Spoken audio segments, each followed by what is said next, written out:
Hey guys, do not go anywhere. In this video, we're going to talk about all the new details Disney has just released about the most immersive Star Wars experience ever, the Galactic Starcruiser, or the Star Wars Hotel. We're going to go over what your entire itinerary is going to look like.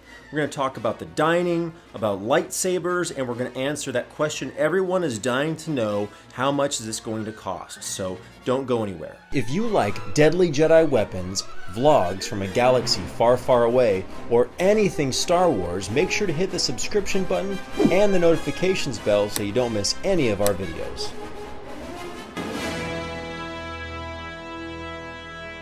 Hey, how's it going everybody? This is Finding the Force, your favorite father-son YouTube channel, making videos about anything Star Wars.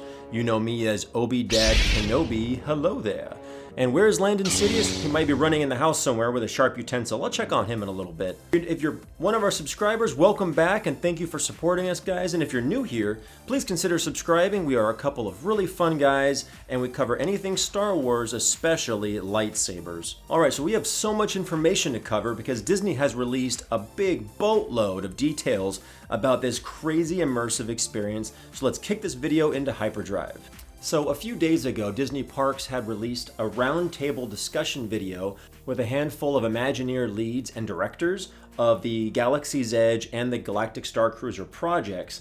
And they talked for about 20 minutes, and I'm going to cover some of the highlights I picked up on from that video. So I'll put a link to that full video if you want to check that out in our description. I'll also be mentioning the commercial that was just released, I think, earlier today, and they made a movie poster for the hotel experience, and I'll kind of be referencing all these things throughout the video and sharing with you some clues and all the information that is now available to us from Disney. So what is the Galactic Starcruiser? Well, they explained in that circle discussion video that they've been planning this experience alongside Galaxy's Edge for the last 5 years. They've been tinkering and toying, they've got the story, they've nailed out their creative culinary options. But what it is, it's part live immersive theater, part themed environment, part creative dining, and part real life role-playing experience. It's going to be a 2 days and 2 night experience that is going to immerse you in your own Star Wars story aboard this starship in outer space, where you get to make your own choices, and I believe you use a data pad. Part of the Disney Parks Play app on your phone that's how you're going to track all of your choices and your itinerary for all the things going on during your experience. So before we talk dollars and cents, let me quickly mention to you guys what's included in this whole experience. Covers your room for the 2 days and 2 nights, your park ticket for entering Galaxy's Edge for a day, valet parking, all of your dining is included inside the Starcruiser as well as in Galaxy's Edge. And you also are going to receive a magic band, which they're calling a data band. That's how they're going to keep track of you and all the choices you make during your Star Wars adventure. Alright, so here it is everybody. I'm just going to flash it all to you on your screen right now. Booyah! There you go. The price for the Galactic Starcruiser. And holy smokes, this has got to be so much more than I thought it would be. Wow, so starting out, if just Landon and I decided to go, we're talking $4,800 for the whole trip. So if you're going to go ahead and take this trip or book a reservation, which you cannot do right now, by the way, guys. Here we are in the first week of August, and they have not started taking reservations. I assume it's because they're still trying to find out what the vaccination percentage is going to look like for the country and how the pandemic is going to continue to unfold. If you're going to take the trip and book one of these staterooms, then you might as well try to cram as many people as you can into this room, because it drops the price per person per night from $1,200 down to $750 per night. Woo! My good Lord, that's a lot of money. Wow. So for a family of 4, if I decide to take the wife and my cute little girl, that's going to be $6,000 for all 4 of us for the 2 day, 2 night experience. My goodness. For $6,000, Rey better be tucking in my daughter, and Kylo Ren better be giving lessons to my son on how to throw tantrums or something, because, my goodness, it is time for all of us to start heading to the organ donation center to start selling those duplicate organs that we've got to fund this once-in-a-lifetime experience. They actually have upgraded rooms in case you wanted to spend even more money on the experience. These prices are just for a standard cabin, which comes with one really awesome magic space window where you can look out and see ships and all kinds of Star Wars action and adventure and all kinds of magical things popping up in your window. And there's a handful of amenities, including a mini refrigerator. So a standard room seats 4 to 5 people. You can also get a suite, which gives you an added vanity bathroom and bar area, and you get a total of 2 magic space windows. And they also have a grand suite, which sleeps up to like 8 people and has 2 bedrooms and extra living spaces, 3 windows total, and they even say there's some extra Star Wars surprises in your grand suite. So now let's take a moment to talk about the story. And I had mentioned before that they've been planning this alongside Galaxy's Edge for over 5 years. They've been sculpting and tweaking the story. And so the story that you experience at this Galactic Starcruiser is going to fit inside the canon Star Wars timeline. And so like I had mentioned before, this is a live immersive theater, like living a live action role-playing game. And you're going to make a choice from the very beginning if you're going to follow a light side of the path or a dark side of the path. And that also makes me wonder, if me and Landon go and I choose a light side and he chooses the dark side, can parents and kids choose different paths? Or is he going to need parental guidance for a lot of the activities and missions that he's going on? Are we not going to be allowed to separate, or will there be a way I can communicate with him? I don't know. If any of you guys have that information, leave a comment down below. But that really impressed me that they put so much time and thought into the story that you're going to experience, that it's going to fit inside the canon Star Wars timeline. That's really impressive to me. And also, the story that you experience on the Galactic Starcruiser is going to interact and completely be affected by your choices of when you travel down to Galaxy's Edge.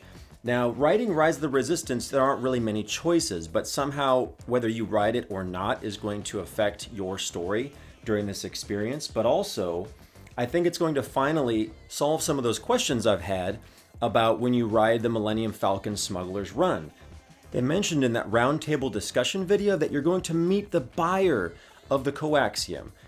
And I bet you anything that we're finally going to be able to use those magical made-up credits that keep getting zapped to my datapad at the end of every ride of the Smuggler's Run attraction. They did confirm in the Roundtable YouTube video that Kylo Ren, Rey, and Chewbacca are confirmed that they will take place in the story and they will be interacting with each other. And there's also going to be new characters that they're going to be introducing into the story and into the Star Wars canon timeline. And one more thing I have to note is that I was really surprised that they are fully supportive of dressing up in full costume during this experience. There's not going to be Disney park limitations. You don't have to Disney bound and dress up in an outfit that looks similar to Han Solo, for example. They even want you to bring multiple outfits so that you can have an awesome Star Wars themed outfit for the fancy dinner, or you can wear more of an adventure outfit for your excursion down to Galaxy's Edge, and they're just fully supporting being in total complete costume. I don't know how they can do this. It still sounds like kind of like a liability somehow legally. If people are walking around with big Admiral Akbar rubber masks on and they're tripping over stuff and falling downstairs, I don't know. But I was kind of impressed by that, and that should really add to the amount of fun and immersion from this hotel experience. Now, to go along with that extremely hefty price tag, all of your dining is included. And because the directors of this project keep talking about the hotel as if it's going to be like a Disney cruise on land, and I didn't see this detail confirmed, but just like on cruise ships, there is 24-hour room service from a certain menu. So I didn't see that confirmed, but I think it's safe to assume that you're gonna have 24-hour room service to your stateroom with tons of different meal options. In the main dining room, which is called Crown of Corellia Dining Room, where there's gonna be just as much to do as there is to eat. And all the menu items are going to be completely themed in Disney fashion to look off the wall like space food from all over the galaxy. Your second night eating dinner in the dining room, they have what's called a Taste Around the Galaxy, where they serve you food from planets all over that we've seen in the Star Wars films. In case you've ever wondered what Star Wars tastes like, this is the place to be. So even during the formal meal times in the restaurant, they're going to have fully costumed entertainers that are going to be performing live music. And when there isn't a formal mealtime, you can always go hang out at the Sublight Lounge and play some hollow sabacc. There's going to be sabacc tournaments too there, and this just looks like an out-of-this-world bar and lounge area. I think it's going to be, of course, all family-friendly, not just for adults, but a place to show off your outfits and your costumes. They also give you meal vouchers, and you're able to eat while you're on your excursion to Galaxy's Edge, and you can go to the docking bay 7 for lunch and pick from certain meal items there. And there's going to be all kinds of entertainment that you even have scheduled in your itinerary. And so to get a better idea of the entertainment that they have planned for everyone going on this adventure, here's the itinerary of what it's going to look like moment to moment throughout the whole trip. On day 1, you arrive at the terminal at 1 p.m., launch into space, you get ship orientation, some light refreshments, and you're already getting sabacc lessons that afternoon.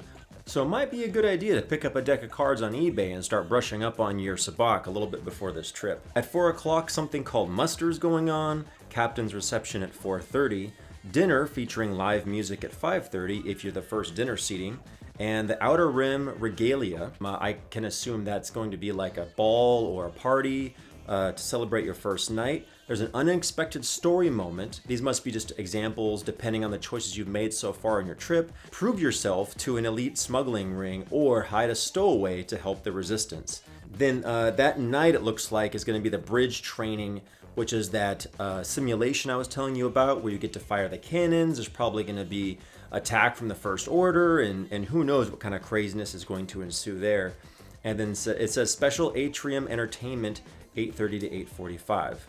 Now your next day, breakfast is at 7 a.m.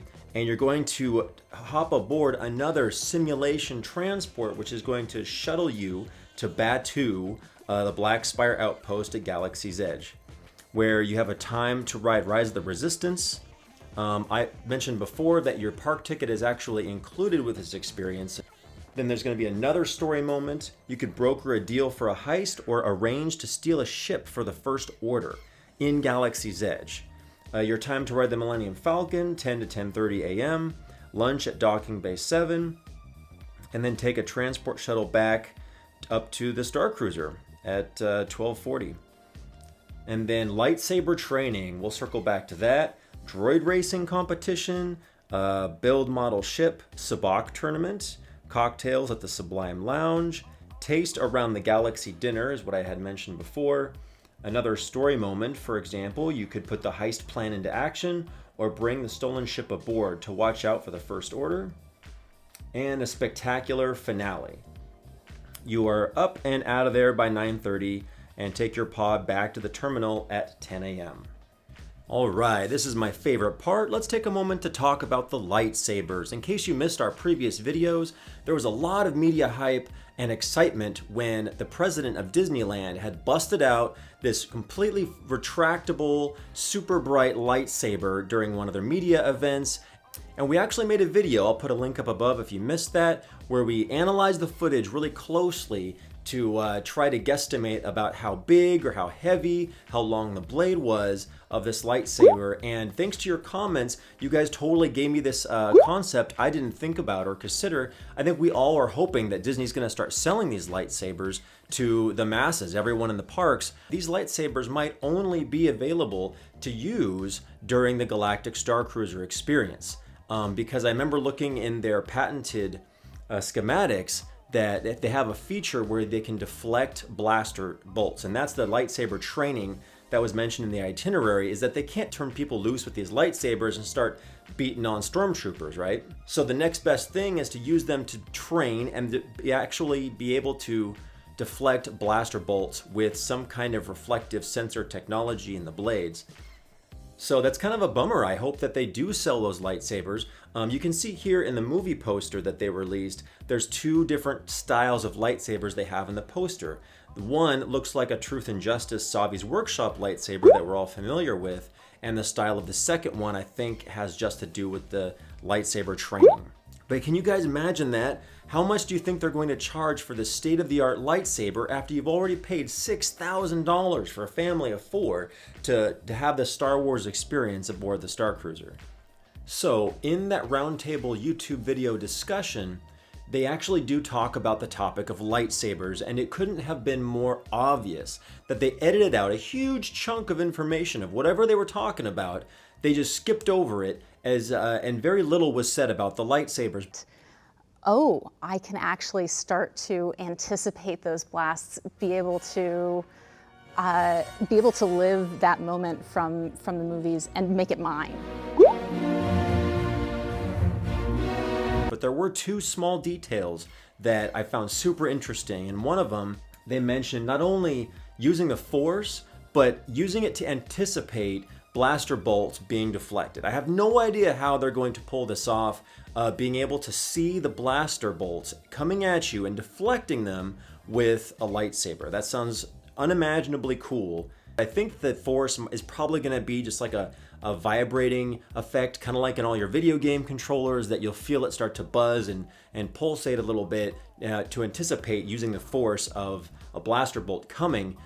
And then also in the short 30-second commercial they just released, the lightsaber that this guy ignites in like half a second doesn't look like either of the lightsabers in the poster. I don't even recognize this lightsaber to any particular character, and it looks nothing like the one that they've showed off in all the surprise footage. So I don't know what that means, but it looks like it's retractable, and we'll just have to find out when this thing opens up.